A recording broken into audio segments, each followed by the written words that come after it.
Welcome to trending centi news.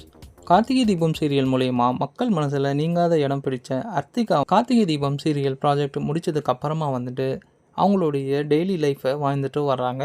Karthigai Deepam 2 சீரியலில் வந்துட்டு அவங்கள நீக்கப்பட்டதுக்கு அப்புறம் சோசியல் மீடியாவில் பல அவதூறுகளான செய்திகள் வந்துட்டு பரப்பிட்டு இருந்தாங்க. அவங்க ப்ரெக்னெண்ட்டாக இருக்காங்க அப்படின்ட்டும், விஜய் டிவியில் வந்துட்டு புதிய சீரியலில் போகிறாங்க அப்படின்ட்டும் பல பொய்யான நியூஸ்களை வந்துட்டு பரப்ப வேணாம் அப்படின்ட்டு அவங்களும் வந்துட்டு ஒரு இன்டர்வியூ கொடுத்துருந்தாங்க. இப்படி பரப்பப்பட்ட செய்திகள் எல்லாமே வந்து ஒரு பக்கம் இருந்தாலும் அவங்க இப்போது தொடர்ந்து அவங்களுடைய இல்லற வாழ்க்கையில் ஈடுபட்டு வராங்க. ரீசெண்டாக வந்துட்டு அவங்களுடைய ஃபர்ஸ்ட் வெட்டிங் ஆனிவர்சரி வந்துட்டு கொண்டாடினாங்க.